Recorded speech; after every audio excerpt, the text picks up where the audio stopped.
Hi, Paul Hudson from Hudson Gore, and today we're going to have a look at self-managed super fund and collectibles for all you people who like to hold things like vintage wine and rare coins, or even a vintage car within your self-managed super fund. Now, as a result of the Cooper review, changes were implemented in relation to the requirements for the ownership of collectible and personal use assets by self-managed super funds.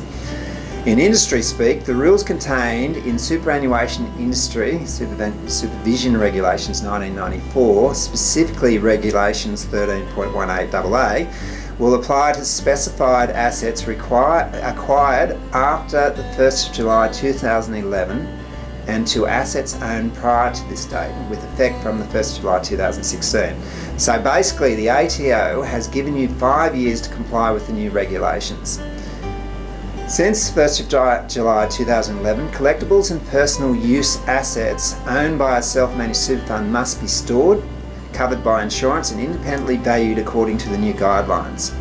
The storage requirements has been introduced to prevent self-managed super funds trustees receiving a personal benefit from the self-managed super fund investment. That is, you must comply with the sole purpose test, that the investment is made for the sole purpose of funding your retirement. Section 62A of Superannuation Industry Supervision Act 1993, that's a mouthful, provides for regulations to be made in relation to collectibles and personal use assets. Regulation 13.18AA lists the assets that are considered collectibles and personal use assets for the purpose of the new guidelines. So we have artworks, jewellery, antiques, artefacts, coins, medallions, banknotes, postage stamps, first aid covers, rare folios, manuscripts or books, memorabilia, wine or spirits, motor vehicles, recreational boats, membership of sporting or social clubs. The main rules for collectibles and personal use assets are: they must not be leased to a related party of the self-managed super fund, they must not be stored or displayed in the private residence of any related member of the self-managed super fund, although they can be stored but not displayed in business premises. Self-managed super fund trustees must record in writing the reasons for the decision on where to store the collectible or personal use items and keep that record for 10 years. Self-managed super fund trustees must ensure the asset is insured in the name of the fund within 7 days of the acquisition. They must not be used by any related party of the self-managed super fund. Transfer of ownership to a related party of a self-managed super fund must be done at a market price determined by a qualified independent valuer.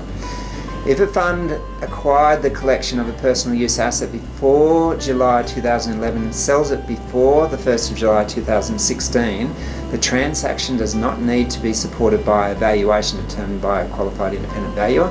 However, the transaction must still take place at an arm's length terms. Now, the ATO has issued a warning to self-managed super funds with collectible assets ahead of the 1st of July changes. It has been stated that the Commissioner is not going to be sympathetic to those who have not met the standards after a 5-year transition period. Interestingly, on 18th January 2016, the ATO confirmed in a Gazette notice a new data matching program in which it will identify and contact insurers seeking information about policyholders who insure valuable assets.